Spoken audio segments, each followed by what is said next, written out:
Hai guys, balik lagi bersama Andrew di podcast yang sampai episode keberapa kita ya? Keempat? No, kelima. 4 sama Bang Ogut. Nah, episode kelima masih nggak tahu namanya apa guys. Jadi tolong teman-teman yang punya ide kasih aja namanya di kolom komen ya. Dan hari ini aku kedatangan tamu spesial dari Bandung guys. Aku ketemu sama orang ini tuh minggu lalu dan ini aku udah sama dia di komunitas Akademi Kreator. Nah, karena dia ini punya pengalaman yang banyak banget. Percuanannya juga luar biasa. Kita langsung tanya aja sama suhunya nih kalau kalian tuh punya pertanyaan. Langsung aja kita sambut Mas Aji Pedia. Tepuk tangan dong semuanya. Selamat datang di podcast Andrew, Mas Aji. Yang belum ada namanya. Yang belum ada namanya. Thank you banget okay. for being here. Actually, ini suatu kehormatan bisa mengundang Mas Aji sampai ke sini ya. Sama-sama. Dari Bandung, kemarin tour di Jogja ya. Iya, Bandung, Jogja, Semarang, Salatiga, Jogja. Balik lagi terakhir ke podcastnya Andrew nih, kalian tuh harusnya bersyukur guys. Oke. Kalian harusnya bersyukur. Oke, bisa kenalan dulu Mas Aji. Namanya Mas Aji siapa? Sekarang kesibukannya ngapain? Kalau nama lengkap Darmawan Aji. Darmawan Aji. Darmawan Aji. Biasa dipanggil pakai nama belakang, Aji. Oke. Kalau dibilang kesibukan apa itu agak susah juga ya, Mas ya? Sibuk banget soalnya guys. Ya, boleh bisa dibilang. Oh iya itu dia. Boleh dan bisa dibilang begitu. Jadi kalau sehari-hari sebenarnya saya punya bisnis ngelola, ada penerbitan, kemudian toko buku online dan sebagainya. Terus kita juga punya consulting juga untuk perusahaan menengah. Gede juga mudah-mudahan ya diterima ya. Amin. Ngajar juga kalau memang ada yang minta ngajar. Oke, siap. Nulis, itu Nulis wajib juga. tuh nulis. Setiap hari kalau nggak nulis kayaknya Ada yang kurang? hilang, ada yang hilang, ada yang kurang. Jadi kalau ditanya kesibukannya apa ya sibuk Mas. Sibuk banget. Tapi kan tadi Mas Aji tuh udah nyebutin banyak banget. Ada consulting, ada toko buku, dan segala macam. Itu ngelolanya gimana Mas? Dibantuin orang lah yang jelas. Oh, dibantuin orang. Jadi nggak sendiri Mas Aji? Nggak sendiri. Tapi otak utamanya dari Mas Aji? Otaknya iya. Otak utamanya dari Mas saya. Aji? Oke. Terus tadi soal nulis tuh, aku tertarik tuh. Karena aku hari-hari ini juga belakangan ini udah mulai nulis kayak jurnal, kayak daily journal kayak gitu. Oke, daily journal. Daily journal aku tuh nulis dan kebetulan aku dapat template dari our great Ali Abdal, guys. Kalau kalian tahu, dia itu bikin template di Notion yang isinya tuh kayak dia prompt-nya. Jadi kayak untuk nge-trigger kamu ya, pertanyaan-pertanyaan apa. Dan prompt-nya kayak misalnya kamu tuh mau nulis tuh biar buat nge-trigger kamu nulisnya tuh pakai apa kayak gitu. Somehow itu works. Itu tuh bekerja banget buat aku untuk menulis kalimat pertamaku kayak gitu. Kalau Mas Aji yang ditulisnya apa nih? Metodenya dia benar. Jadi kalau mau nulis memang yang pertama kita lakukan itu memang nyusun pertanyaan dulu. Apa saja yang kira-kira pengen diketahui oleh orang. Tergantung tulisannya kita mau kasih ke siapa kan, audiensnya siapa. Jadi kita susun pertanyaan, ya nulis itu sebenarnya proses menjawab pertanyaan aja. Itu aja sih sebenarnya sih. Mau ditulis atau pertanyaannya di kepala atau bahkan dituliskan itu beda-beda tiap orang. Tapi cara dia benar. Jadi dia membentuk prompt dulu dan prompt itu yang akan men-trigger tulisan kita. Betul. Tapi gimana kalau misalnya kita nggak tahu yang mau ditanyain apa ya kayak gitu. Terus aku mau ngapain kayak gitu. Yang mau ditulis apa kan kadang-kadang orang untuk memulai dari blank canvas itu kan susah Mas. Gimana menurut Mas Haji? Tanya ke orang lah. Misalnya kita, yang paling simpel itu sebenarnya sekarang kan udah zamannya sosmed tuh Mas. Jadi kita bisa aja posting di sosmed. Misalnya, aku lagi nyari teman-teman entrepreneur nih, tanya dong, aku mau nulis tulisan nih tentang leadership gitu kan, khusus untuk teman-teman yang punya bisnis. Ada pertanyaan-pertanyaan nggak nih yang perlu aku jawab lewat tulisan dulu? Simple, sesimpel itu sebenarnya. Nggak perlu apa namanya ya? Nggak perlu pusing. Sorry. Ya jatuh, coba nggak apa-apa. Nggak usah di-cut ya. Ini pokoknya no filter parah. Jatuh guys, dia terlalu semangat. Sampai mana tadi? Nggak perlu pusing-pusing mencari pertanyaan. Iya, nggak perlu pusing-pusing mencari pertanyaan. Artinya apa? Dari pertanyaan-pertanyaan orang itu udah cukup sebenarnya. Gitu. Oke. Ya. Tapi memang kalau yang aku rasain ya dari nulis ini itu tuh membuat isi kepalaku tuh lebih clear. Bener nggak sih Mas? Benar. Jadi kayak tadinya tuh kan bundet. Bundet apa bahasa Indonesianya guys? Ruwet, kusut. Nah, benar. Tadi itu kayak ide-ide itu kan kayak nempel di otak, itu kan kusut banget ya. Dan setelah itu ditulis, itu tuh membentuk kayak yang tadinya benang kusut ini tuh bisa mulai terurai satu-satu. Itu tuh bener nggak sih? Benar.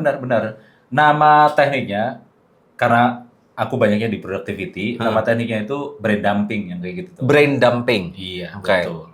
Jadi kalau kita overthinking, cemas dengan sesuatu, pengen mengendalikan hal-hal di luar kendali dan sebagainya, itu menuliskan itu bisa nyembuhin itu semua.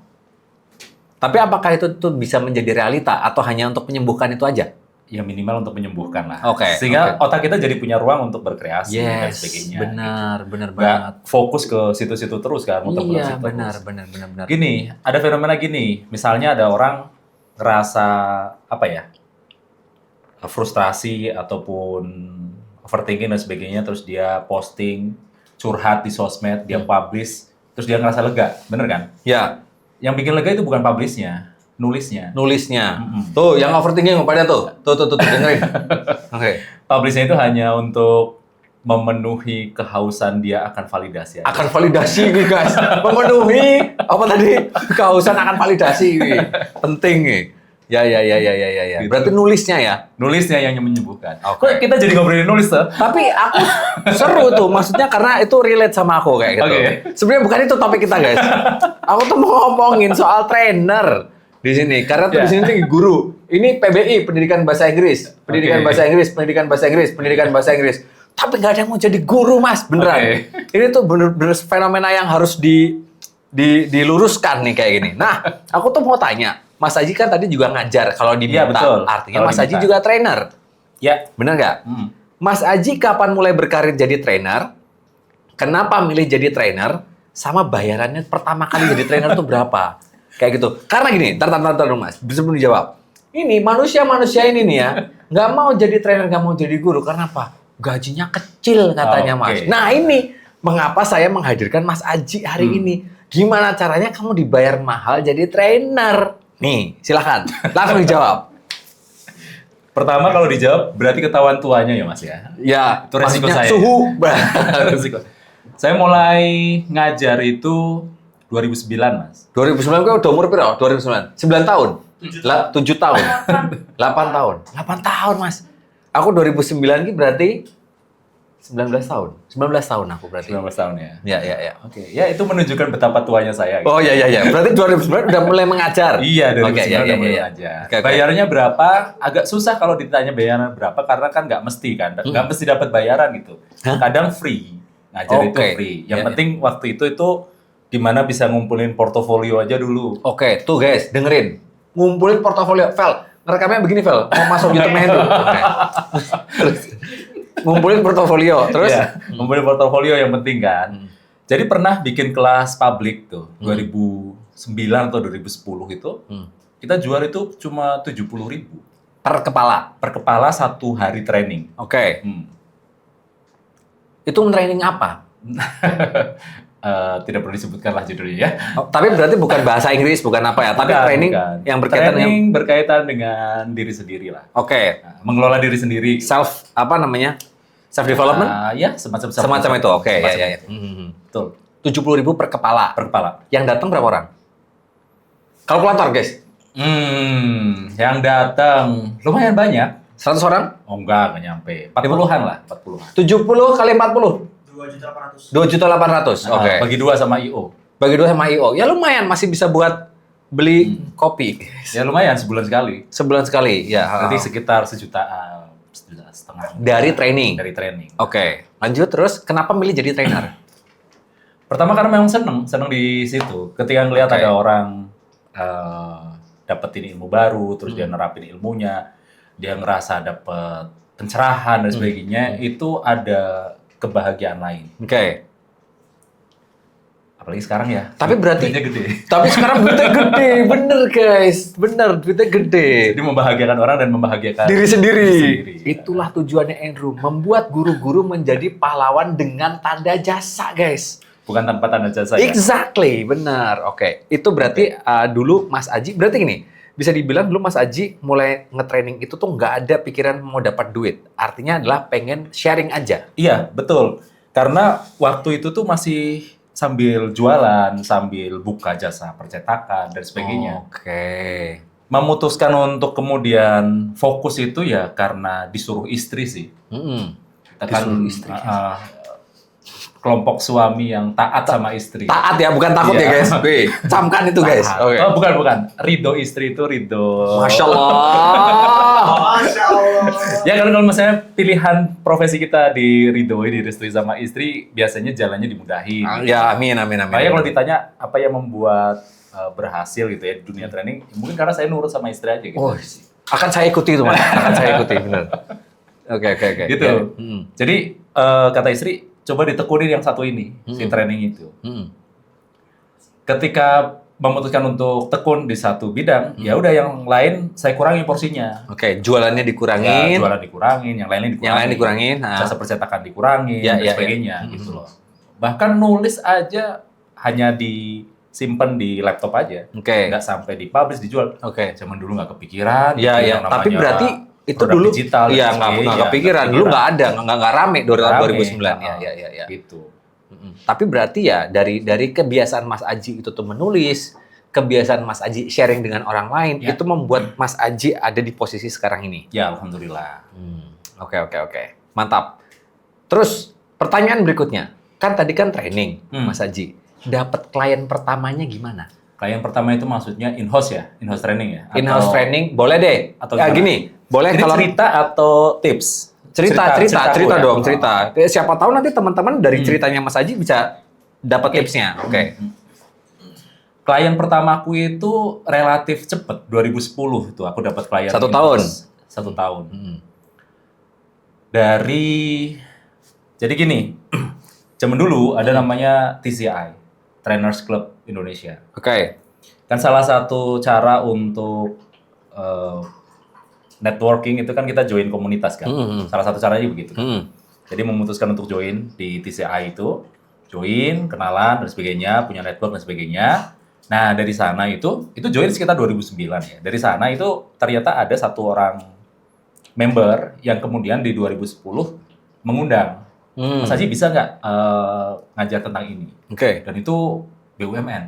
Wih, mantap. Oke. Itu pertama kali merasakan Duit gede. duit gede. Iya, 10 juta sehari, bro. 10 juta sehari. Waktu itu gitu ya. Iya. 10. Jadi itu ngerasa, oh ternyata Enak ya. gurih juga ya. Gurih gitu. juga, bener. Ya kalau kita agak-agak matre ya ngelihatnya itu begitu gitu. Ternyata bekerja sama pemerintah ini Nah. gurih banget ya. Ya, bukan pemerintah sih, BUMN. BUMN, oke. Oke. Pinggir jurang nggak apa-apa ya guys ya. Oke. Lanjut Mas. Ya gitu, ceritanya gitu. Oke. Tapi itu cuma pertama dan terakhir itu. Itu pertama dan terakhir 2010. Iya. Karena nggak tahu gimana lagi untuk dapetin klien berikutnya. Ya, benar. Gitu. Nah, terus sampai sekarang Mas Aji itu bisa dapat klien-klien itu gimana?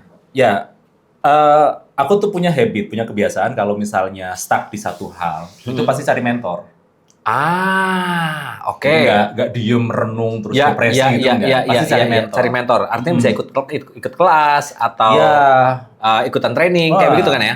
Bahkan lebih ini lagi, saya akan mengabdi sama mentornya. Oh. Jadi sampai jadi karyawan misalnya atau jadi karyawan, internship atau apapun. Oke. Karena kalau total di jumlah gitu ya, jumlah mentorku itu lumayan agak banyak. Dan kalau di total durasi mentoringku mungkin bisa 7-8 tahunan lah. Lama. Tapi selama proses itu menghasilkan duit ya. Iya. Jadi contoh misalnya salah satu mentorku itu ada, sebut nama nggak ya? Nggak apa-apa. Siapa tahu kalau misalnya dia terkenal kayak gitu kan, bisa ditulis namanya di sini nanti. Oke. Salah satunya misalnya namanya Kang Asep, Kang Asep Herul Gani. Terkenal lah beliau itu psikolog. Dari Bandung? Bukan, Tasik. Bukan. Oh iya. Jadi saya menawarkan ke dia. Jadi cara untuk mengangkat mentor itu bukan bersediakah engkau menjadi mentorku. Oh iya. Tapi kita nawarin edit value ke dia. Tuh guys, dengerin ya. Caranya dapat mentor itu bukan apakah kamu mau jadi mentor buat aku, tapi kita kasih dulu. Iya, give dulu ya. Kita give dulu, jangan take duluan. Iya. Jadi aku tawarin ke dia, Kang, sudah punya kelas di Bandung belum? Kata beliau, belum. Gak apa-apa, it's okay. Saya bersedia untuk bantuin Kang Asep untuk buka kelas di Bandung. Oke. Karena waktu itu saya ngerasa stuck, baik jualan training public maupun masuk ke in-house. Oke, ya. Saya bingung gimana caranya. Stuck, masa jualan training public yang lain-lain bisa jual? 3 juta, 2 juta, 1,5 gitu ya. Kok saya cuma 70.000? Iya benar. 150.000. Iya benar. Jadi saya minta dong. Dalam tanda kutip sebenarnya minta ya. Minta, iya pasti. Minta. Ujungnya kan pasti kan tujuannya menawarkan. give and take menawarkan. Mau nggak saya bantu kan? Ya, saya diuji dulu lah sama Kang Asep. Kalau para mentinya Kang Asep kenal lah, tahu dah. Oke. Nah ini agak susah diceritakan, agak susah kalau di forum ya. Oh iya. Nanti di luar aja kita Nanti di luar aja. ya. Oke. Tapi caranya untuk Intinya, mendapatkan mentor itu selama tadi. setahun digembleng luar biasa lah sama beliau itu. Oke. Dan di situ saya diajarin banyak hal sama Kang Asep. Belajar sama Kang Asep sudah, saya belajar juga ke yang lain-lain. Dengan cara yang sama. Dengan cara yang sama. Yaitu kira-kira give bisa saya dulu. bantu. Oke, give dulu, baru nanti take-nya belakangan. Betul, gitu kan. betul. Tapi gini, give-nya sendiri itu berarti Mas Aji tidak mengharapkan kayak imbalan yang diberikan dari sana. Enggak. Maksudnya gini aja. Setiap orang itu kan pasti punya gap. Misalnya ya, salah satu mentorku sebelum Kang Asep. Jadi sebelum terjun di dunia training kan sebenarnya saya dijebak tuh. Dijebak? Iya, sama mentor pertamaku. Namanya Pak Barjo namanya. Jadi sama Pak Barjo itu, saya tidak berniat mengajar. Saya itu hanya bantuin dia bikin slide. Merangkum buku, dibuat dalam bentuk slide. Tapi satu hari, beliau nggak datang. Terus, kamu aja yang ngajar? Iya bener. Telepon tuh pakai Nokia 3310. Ya. Kan Mas Aji yang bikin slide-nya, pasti bisa ngajar. Bener. Ternyata dia datang bawa kamera dan sebagainya. Gitu Iya. Gak ada niatan untuk ngajar sebenarnya. Cuma saya belajar dari situ, belajar dari Pak Barjo tentang cara mengajar, bikin slide dan sebagainya. Awalnya coba bantuin dia aja. Jadi ke Kang Asep sama, saya bantu untuk buka kelas di Bandung, kemudian ke yang lain juga sama. Ada satu trainer yang kok kayaknya tidak punya MC gitu ya, apa-apa sama sendiri saya tawarin, mau nggak saya bantu, gulung kabel, siapin proyektor, presentasi, saya bukain dan sebagainya. Ada trainer yang butuh peserta bayangan. Oh iya, bisa. Biar full kelasnya. Iya. Saya bisa menyediakan. Bisa menyediakan. Benar. Tim horenya gitu. Tim hore, benar. Saya bantu di situ. Dan ternyata itu cara yang cukup disukai oleh para mentor. Ya. Dan mereka juga kan mungkin nggak mau nggak mau utang budi ke kita kan. Jadi ya setiap ada acara ya pasti kita dibayar juga.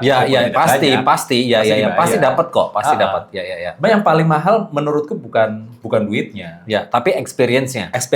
Betul. Dan knowledge-nya. Pengalamannya, pengetahuan yang didapat, skill-nya, kemudian wawasan-wawasan yang mungkin kalau sehari di textbook nggak ketemu karena itu ilmu jalanan. Bener. Dari belajar ke mereka itu jadi tahu, ternyata kalau mau deal sama corporate itu harus begini. Benar. Kalau bikin public training itu harus begini dan sebagainya. Itu belajar banyak lah dari sana.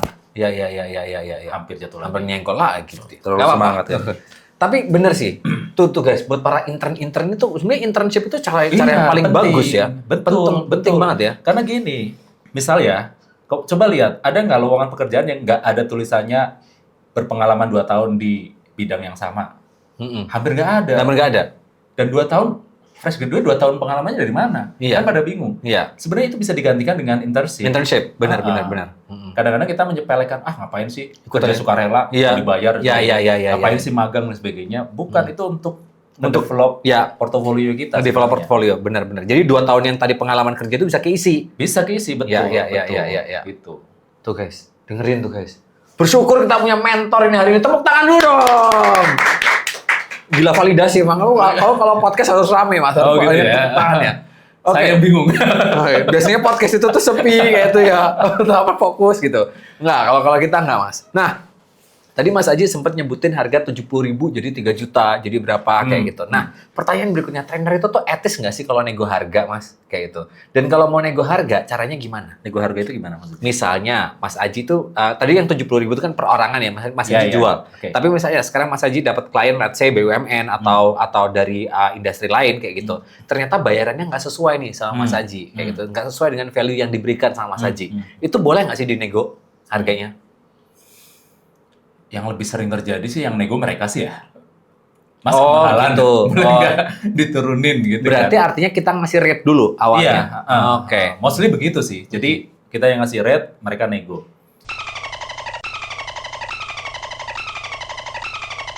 ketahuan dong ya. Nanti di ini aja, di lumba-lumbain ya. Oke. Kenapa kita perlu kasih spare untuk nego? Karena di beberapa company itu ada, terutama orang-orang ini ya, apa sih namanya? Procurement benar ya? Orang procurement itu biasanya dia punya KPI berhasil menegosiasikan sekian persen dari trainer ini, dari biaya yang ditawarkan. Makanya dalam proposal pembuatan rate card itu pasti agak dikasih spare untuk itu, untuk nego. Begitu sih. Oh ada sih. itu ya? Oh ada KPI gitu kan. Aku now you know guys. Bantu bikinin KPI kan. Iya. Oh ternyata ada KPI kayak gini tuh, aduh mahal ini. Ini gratis guys, Mas Aji. Nanti aku bayar pakai makan malam dah pokoknya. Oke. Ya. Oh ternyata ada KPI itu. Oke, berarti adalah itu tadi ada spare-nya itu ya? Iya, perlu dikasih spare lah untuk dan negosiasi. Itu kayak gitu sebagai trainer kita ya udah nggak apa-apa kayak gitu. Apa-apa. Jadi dia dapat KPI-nya dapat kayak gitu kan. Kita duitnya juga tetap masuk, kan? dia tetap project-nya. Iya. Oke, berarti itu etis dan boleh dilakukan. Boleh. Oke. Ya. Nah, pertanyaan berikutnya nih. Mas Aji, kan tadi Mas Aji itu akhirnya dari ridho istri akhirnya memfokuskan untuk menjadi trainer. Oke. Pertanyaannya tuh kayak gini nih, Mas. Menurut Mas Aji, orang tuh bisa hidup nggak sih dari jadi trainer tok? Atau trainer ini tuh hanya bisa dijadikan sebagai side hustle aja? Kayak tadi Mas Aji bisa kayak tetap jadi di percetakan atau jualan produk digital atau segala macam, nggak punya bisnis lain. Dan trainernya ini hanya dijadikan sebagai side hustle, bukan kerjaan utamanya kayak gitu. Oke. Sebenarnya tergantung orangnya, Mas. Oke. Tergantung orangnya. Kalau misalnya mau menjadikan trainer itu sebagai profesi utama dan satu-satunya ya bisa-bisa saja, nggak ada masalah. Berarti kan dia perlu punya sebuah perencanaan yang benar dong. Benar. Sebenarnya ini terjadi pada karir apapun yang sifatnya fluktuatif, self-employed ya, atau ya. bahasa kerennya profesional independen ya. Wow, sekarang ada bahasa ada gitu. Saya yang bikin. Oh, professional independen tuh guys. Self-employed itu tuh sekarang namanya professional independen. Oke. Professional independen. Kalau ada lagi namanya solopreneur. Solopreneur. Panti digital tuh ya, solopreneur. Boleh juga solopreneur. Dia perlu punya sebuah perencanaan karir yang benar, perencanaan income yang benar. Makanya minggu lalu itu kan sempat aku bikin tuh di Bogor sama di Jogja juga. Kita bikin satu kelas namanya Trainingpreneur Canvas. Itu tujuannya adalah untuk membantu para trainer pemula itu supaya tahu sebenarnya potensial revenue stream dari training itu dari mana aja sih. Ntar dulu aku potong. Itu yang besok tanggal 15 ada juga? Online? Oh, online itu. Aku itu masih bisa ikutan kan? Masih. Oh, aku ikutan deh besok. Ada link checkout-nya ada ya? Ada lah nanti ya. Lewat WhatsApp dulu. Lewat WhatsApp aja. Oke. Masih eksperimen kan. Jadi ya. belum bikin sales page. Offline kan kemarinnya? Iya. Kalau nggak salah di Bogor sama di Jogja. Tanggal 9 itu ya? Iya. Full seat sih kemarin sih. Ternyata banyak orang pengen jadi trainer ya? Oke, berarti ini potensi, maksudnya apa ya? Ini pekerjaan yang memang potensial ya? Karena memang misalnya kita ngobrol level tinggi dulu lah. Di level-level corporate itu ya. Corporate itu tidak semua training untuk karyawan itu di-handle oleh internal trainer. Beberapa itu dilempar ke eksternal trainer. Artinya di situ ada potensi. Yang kedua kalau kita ngomongin di level-level misalnya perusahaan yang lebih kecil lah, menengah. Kita nggak ngomongin mikro ya. Level-level menengah lah. Level menengah di Jogja misalnya, itu kan butuh pelatihan juga. Sebenarnya di level menengah nggak butuh pelatihan. Iya, pasti butuh. Malah justru di situ banyak butuhnya. Nah, rate-nya berbeda kan. Nggak bisa kita samakan rate-nya kan. Benar. Artinya di situ ada peluang juga kita masuk. Yang penting, pastikan dua sih. Satu itu sebagai trainer itu kita punya karakter yang benar. Etika lah ya. Yang kedua itu adalah kompeten. Maksudnya jangan sampai jadi trainer tapi kita ternyata nggak kompeten. Kan orang udah hire kapok dong. Benar. Nanti industri trainingnya jadi jelek. Gara-gara satu orang ini gitu kan. Itu sih. Ya pengennya sih sampai punya satu komunitas ya untuk memayungi lah teman-teman trainer. Sehingga ketemu tuh yang masih junior, yang senior itu ketemu bisa bikin network dan sebagainya. Oke. Alright, interesting. Jadi masih ini ya, masih bisa apa ya? Istilahnya jadi trainer ini nih masih bisa dijadikan sebagai pekerjaan yang potensial ya. Masih. Oke. Tadi tuh aku sebenarnya ada mau tanya tapi aku lupa, Mas. Oke, nggak apa-apa. Soal trainer itu tuh. Lupakan aja. Oke. Nah, sekarang aku mau tanya selanjutnya. Sambil minum, nggak apa. Nah, menurut Mas Aji nih, Mas, kan sekarang tuh AI lagi marak banget. Ya. Dan betul. sekarang banyak banget orang tuh akhirnya kayak belajar ya lewat ChatGPT aja, lewat AI aja. Sampai ada orang yang memang bikin kelas bahasa Inggris tapi lewat AI. Jadi ngobrolnya nggak sama manusia, tapi ngobrolnya tuh sama AI kayak gitu. Nah, itu kan sebenarnya kayak mengancam pekerjaan trainer ke depannya. Tapi menurut Mas Haji, apakah trainer ini tuh bisa digantikan oleh AI ke depannya? Oke. Enggak bisa. How could you say so? Ya karena AI tidak punya hati. Oke. Oke, jadi dia nggak punya dia nggak punya empati. Nggak punya empati. Dia nggak punya empati. Dia tidak bisa memberikan feedback yang lebih komprehensif. Oke. Feedback yang lebih komprehensif. Iya. Oke. Contoh misalnya gini, ketika menjadi seorang trainer, apa bedanya antara seorang trainer dengan katakanlah speaker misalnya? Itu kan dua profesi yang berbeda tuh. Oke. Speaker tugasnya apa? Speak lah. Speak. Ngomong ya. Ngomong. Sebenarnya trainer itu kan perlu mentransfer knowledge, perlu mentrain skill. Bukan hanya knowledge, tapi skillnya juga. Skillnya juga, ya. Nah, untuk melatih sebuah skill, kan nggak bisa hanya speak aja kan. Ya, harus ada feedbacknya dan segala macam. Perlu ada feedbacknya. Dia perlu ngerancang praktisnya mau bagaimana. Kemudian ketika peserta berlatih, kita kasih feedback kan. Ya. Ya itu nggak bisa loh dilakukan sama AI. Ya, mungkin kalau sekedar membuat silabusnya, panduan latihan, mungkin bisa. Tetapi untuk proses pemberian feedbacknya jelas nggak ada. Ya. AI tidak bisa provokasi. Ya. Trainer bisa memprovokasi. Karena apa? Kita bisa nyusun pertanyaan-pertanyaan apa yang perlu diajukan. Ini Andrew begini nih. Benar. Saya perlu ajukan pertanyaan yang ini supaya dia itu tercerahkan, supaya dia itu sadar. AI nggak bisa mikir. Nggak bisa sampai segitu. Karena dia tidak bisa berempati gitu. Tapi ini kan hanya bisa terjadi di high level of trainer. Trainer yang sudah memiliki skill yang cukup tinggi. Artinya adalah trainer yang level-level cetek nih yang baru masuk ini, baru entry level, masih bisa dong dikalahkan sama AI. Kalau misalnya yang dia lakukan hanya katakanlah memberikan informasi, sudah pasti kegilas. Kalau dia hanya memberikan informasi ya. Oke. Tapi dia tidak bisa mentransfer pengetahuan, dia tidak bisa mentransfer skill, dia tidak bisa memberikan feedback, memberikan motivasi.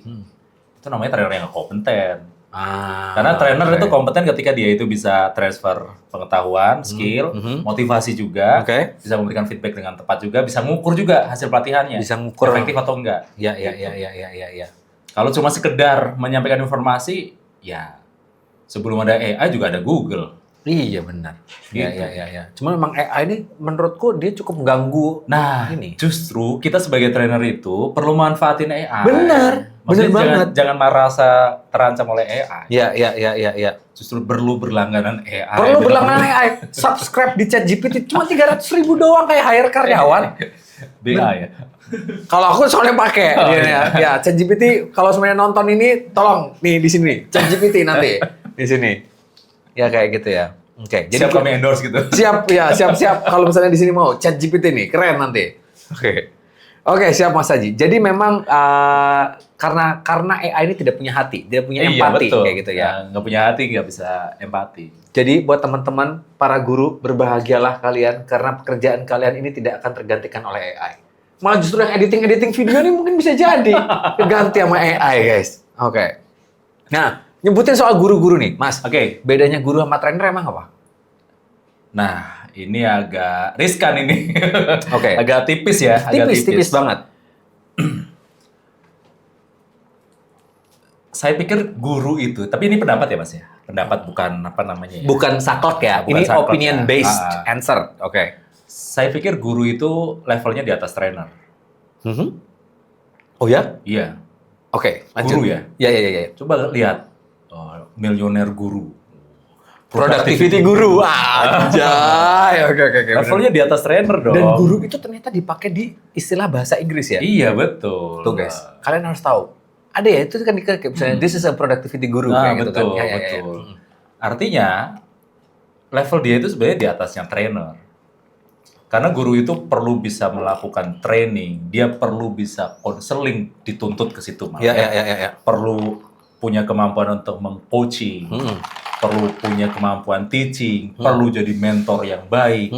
Bukan hanya itu, masih ada satu lagi tuntutannya. Apa? Perlu jadi contoh buat muridnya. Ya. Benar. Trainer belum tentu. Ya, Belum tentu bisa jadi contoh. belum tentu gitu. walk the Belum tentu, talk. iya. Ya kan? Guru dituntut sampai situ. Dituntut Jadi- untuk mengisi dokumen-dokumen juga, Mas. Nah, saya nggak mau ngobrolin itu. Oh, iya, lanjut. Gaji kecil terus. Iya, bener, itu loh. Nggak usah dibahas lah ya. Tapi kan di sini kan itu fenomena yang terjadi di sini. Iya, gitu. betul. Tapi apakah kualitas guru-guru, I could say ya, majority, aku nggak bilang yang small, yang minority ya, majority guru di Indonesia itu apakah tidak bisa sampai ke level itu, just because they are underpaid. Mereka bayarannya tuh di bawah. Itu lebih tepat ditanyakan langsung ke para guru sih, bukan ke saya. Kalau Mas Aji trainer, Saya trainer, saya bukan Oke. guru. Nah, tapi berarti sedikit berbeda antara guru dan trainer. Menurut saya begitu. Oke. Artinya apa? Ini misal aja ya. Ya, misal, boleh. Seorang guru itu pengen katakanlah switching career ya, mau ganti karir nih, geser karir jadi seorang trainer. Gitu kan. Oke, good. Misal ya. Misal. Misal seperti itu. Dia sebenarnya sudah punya modal. Iya, benar. Sudah punya modal. Justru ketika dia beralih karir menjadi seorang trainer, tugas dia itu akan jauh lebih sederhana dibanding ketika dia berperan sebagai seorang guru. Ya. Artinya sudah punya modal awal yang bagus. Saya cuma bisa bilang gitu aja sih mungkin. Tidak cuma pekerjaan yang lebih ringan, bayarannya juga bisa lebih mahal, Mas. Ya itu mungkin sudah bisa disimpulkan dari obrolan sejak tadi. Sejak tadi, benar banget tuh guys ya. Itu adalah kenapa makanya aku berkarir awalnya sebagai guru bahasa Inggris, kayak gitu kan. Tapi aku cepat sadar di mana kok ini gajiku segini terus ya. Dan this is a life that I don't really want. Ini tuh bukan kehidupan yang aku pengen, kayak gitu kan. Makanya aku switch career. Dari situ benar mengalami kehidupan pahit dulu. Jadi kayak agen asuransi, ikutan training asuransi kayak gitu. Itu yang mengubah. Aku juga pernah. Iya kan, mengikutan training asuransi, multi level marketing, NLP di situ kan diajarin juga kan. Kayak gitu, oh ternyata begini ya, apa namanya, caranya dapat duit lebih banyak, kayak gitu kan. Akhirnya balik lagi ke Jogja, bikin ini, Discovery English ini. Kayak gitu. Dan aku tapi start sebagai jadi guru dulu. Cuman memang aku harus ada exit point-nya. Sampai kapan aku akan jadi guru? Sampai kapan aku bisa meng-hire orang-orang lain bisa jadi kayak Andrew, kayak gitu. Sehingga yang tadinya Andrew ini sebagai guru, Andrew bisa berarti downgrade ya, jadi trainer. Iya, downgrade gitu. Downgrade jadi trainer dong, kayak gitu. Trainer ini ya nggak setiap saat dia harus mengajar, cuman memang ada certain project yang bisa dia lakukan. Jujur aku melakukan kayak gitu, Mas Aji. Apakah Mas Aji juga melakukan hal yang sama atau langsung jump ke jadi trainer?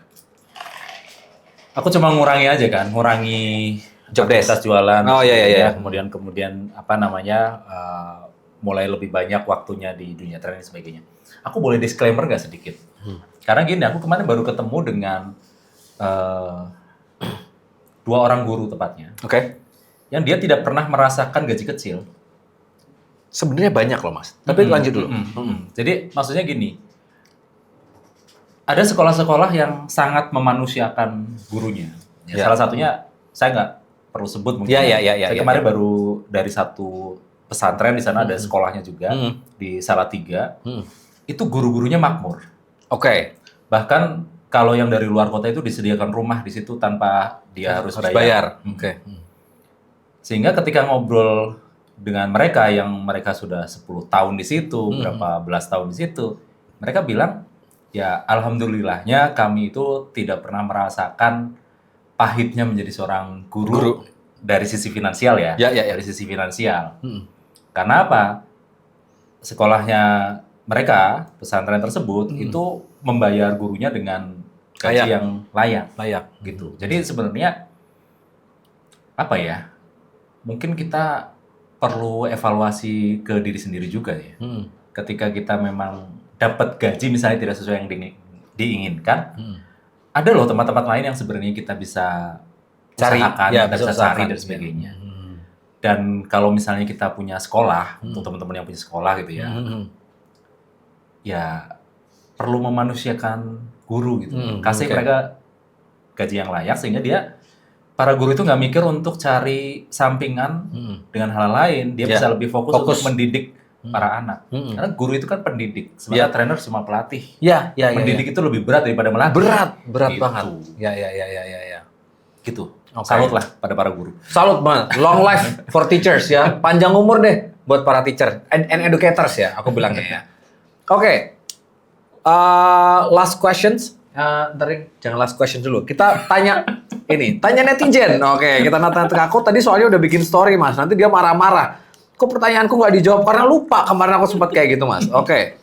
Di sini ada jadi banyak pertanyaannya, guys.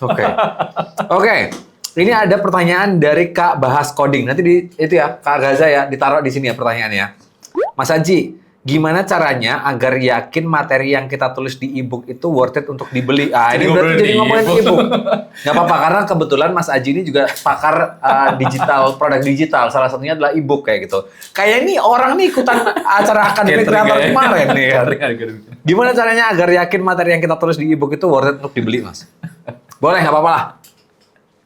Udah, nasihatku simple. Selesaikan dulu lah tulisannya. Udah gitu. Selesaikan dulu tulisannya. Boleh dong yang kemarin di acara akademik kreator itu tuh disebutin. Tujuannya bikin e-book tuh apa, kayak gitu kan. Biar aku punya dokumentasinya. Kemarin Gaza nih nggak sempet ngedokumentasiin, Mas. Tujuan dibikin e-book tuh apa, kayak gitu kan. Dan kenapa orang harus membeli e-booknya, kayak gitu.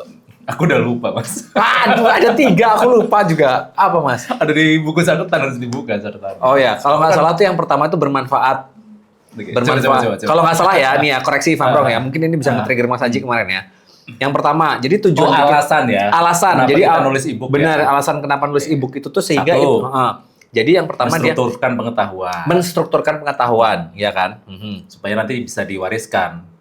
Oke. Yang keduanya kan. Diwariskan keduanya. Oke. Ketiganya duit. Oke.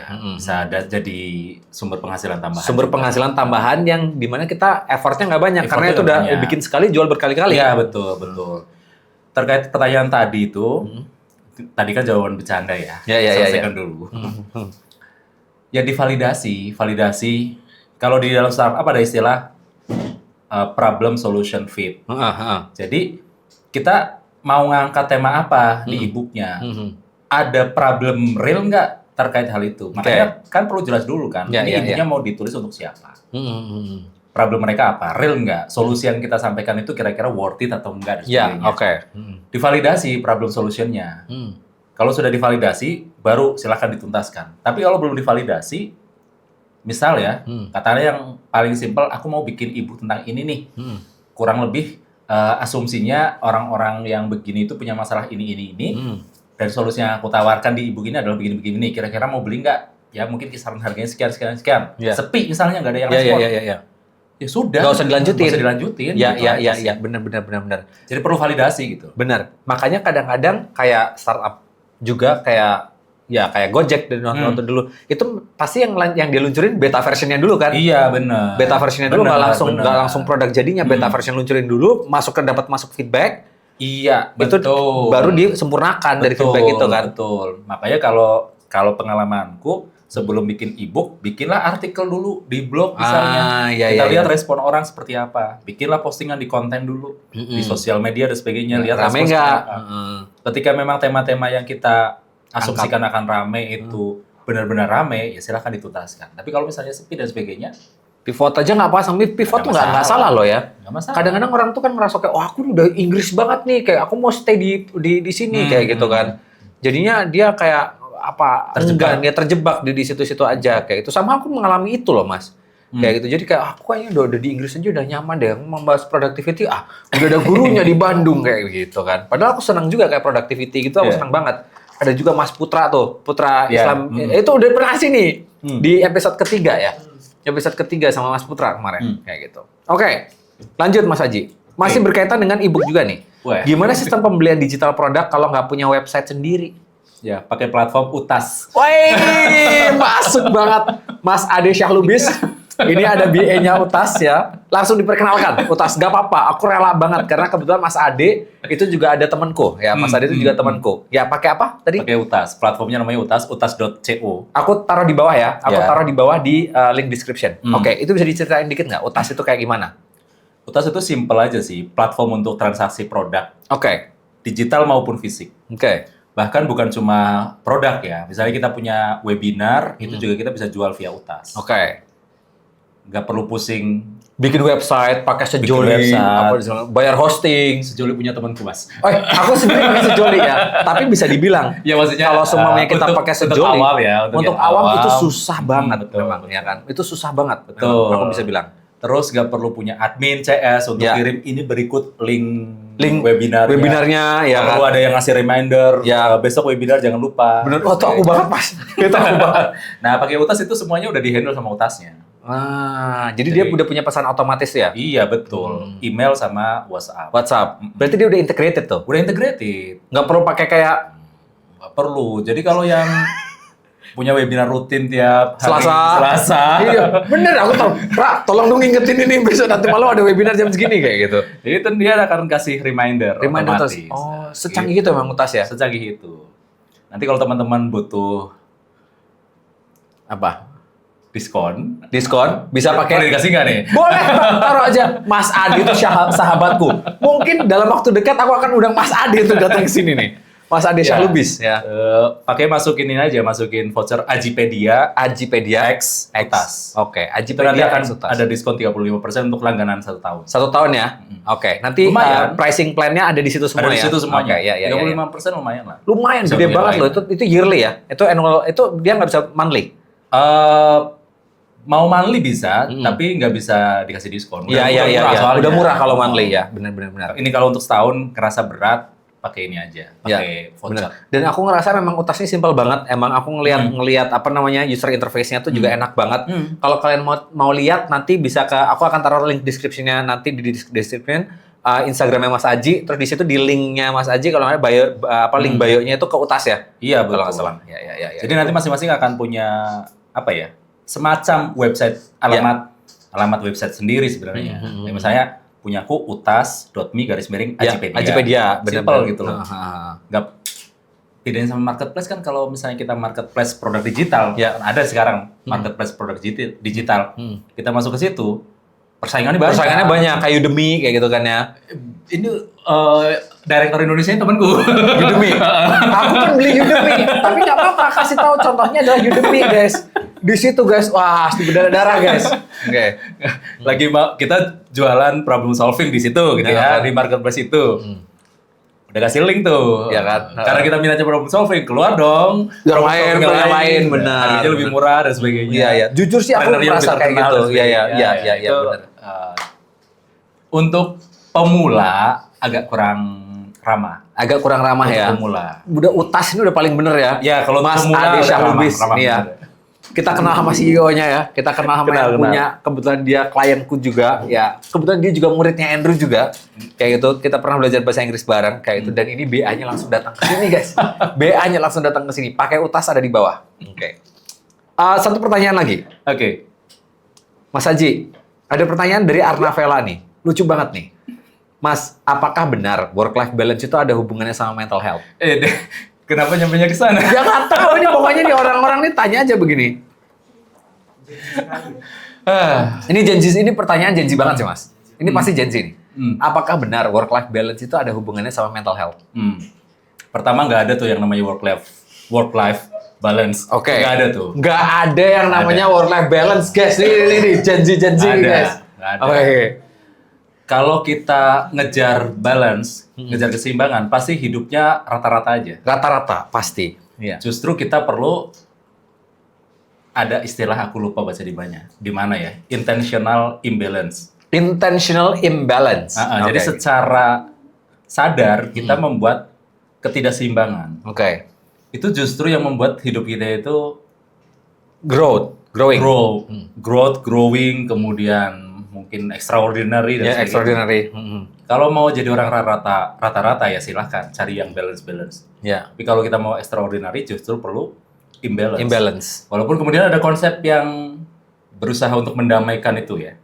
Namanya work-life integration. Artinya ketika kerja, life-nya memang di situ, passion-nya di situ, talent-nya di situ, sehingga ya bagi dia tidak ada keterpisahan antara bekerja dengan hidupnya dengan personal life dan sebagainya. Itu namanya integration. Work-life itu konsep yang terbaru lah. Oke. Silahkan pilih, mau pilih balance yang kemudian nggak pernah balance. Ya. Atau mau integration, atau mau imbalance secara intentional gitu. Ya. Oke. Hubungannya dengan mental health? Apa Mas? Ini wallahu a'lam bishawab namanya. Hanya Allah yang tahu. Wallahu a'lam guys. Hanya Allah yang tahu. Oke. Iya, karena bicara mental health itu saya nggak punya kapasitas lah. Saya bukan psikolog soalnya. Ya, oke. Hanya seneng aja dengan tema-tema itu. Jadi apakah ada hubungannya dan sebagainya, saya kurang tahu persisnya. Oke. Last questions, Mas Aji. Saran dari Mas Aji buat guru-guru yang mau jadi trainer, malah downgrade nih ya. Biar kayak Mas Aji, paling kayak gini. Hidupnya sama kayak Mas Aji tuh udah enak banget, guys. Jalan-jalan ke Jogja, Semarang, Salatiga, balik lagi Jogja. Ngajar, berbagi. Itu tuh bisa menjadi amal jariah buat teman-teman. Tepuk tangan semuanya! Oke, Mas. Apa, Mas? Saran Mas Aji buat guru-guru yang mau jadi trainer kayak Mas Aji gimana caranya? Cari mentor lah yang paling gampang. Cari mentor yang paling Cari gampang. mentor. Artinya, kalaupun kita mau jadi trainer, trainernya di bidang apa? Oke. Cari orang yang sudah ada di situ. Karena paling gampang itu, kalau kita mau menjalani karir apapun, kita lihat orang yang sudah ada di sana. Oke. Karena dia sudah melewati jalannya kan. Ya, aku setuju banget itu. Iya, jangan nyari jalan sendiri. Benar. Belum tentu benar. Bisa nyasar, iya, gitu kan. Jadi paling simpel cari mentor. Itu paling simpel. Nyarinya di mana? Pertanyaan begitu pasti gitu kan. Iya. Nyarinya di mana? Ya, sekarang banyak lah, ada sosmed dan sebagainya. Kita bisa cari-cari, ada Google, kita bisa cari dan sebagainya.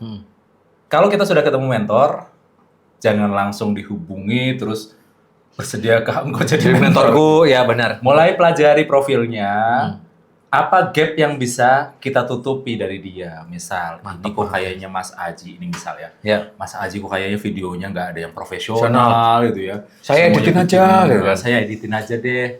Misal seperti itu gitu bener banget. Ya. Ketika nemu gapnya kemudian menawarkan edit value, biasanya mentor tersebut akan bersedia mengajari kita. Gitu. Gitu sih. Mantep banget sih. Aku setuju banget tuh Mas. Somehow kalau aku caranya bisa jadi kayak gitu. Kalau aku caranya lebih ke financial thing ya. Beli aja kelasnya dia. Oke. Kalau aku kayak gitu. Misalnya Mas Aji nih, aku pengen banget dimentorin sama Mas Aji kayak gitu kan. Tapi karena Andrew ini sibuk, maksudnya aku nggak bisa ngasih value added ke Mas Aji. Ya udah ketika Mas Aji punya program, punya kelas, ya udah beli aja kelasnya kayak gitu. Ogut muda cuma sekali juga kayak gitu. Aku tuh nggak tahu gimana caranya ngonten kayak gitu kan. Dulu ngonten sendiri ya capek sendiri kayak gitu kan. Akhirnya kita jalan sendiri tuh kan nggak enak. Enak kan jalan bareng-bareng dengan komunitas kan. Yaitu akhirnya aku ikutan kelasnya Bang Ogut muda cuma sekali kayak gitu. Dan sampai sekarang bisa proyekan bareng sama Bang Ogut. Kayak gitu. Tapi memang paling enak tuh seperti itu benar. Belajar dari mentor. Kalau aku di webinarku ya Mas ya, itu caranya kita biar bisa sampai sana atau sukses sampai sana itu ada 3 berani. Pertama, berani investasi ilmu dan mentor. Oke. Yang kedua, berani join komunitas spesifik. Sama yang 3, berani berproses. Ini pedomanku. Kayak gitu. Pengen jadi kayak Mas Aji, ya udah ikutan kelasnya Mas Aji, ikutin jalannya Mas Aji. Follow aja dulu Mas Aji kayak gitu kan ya.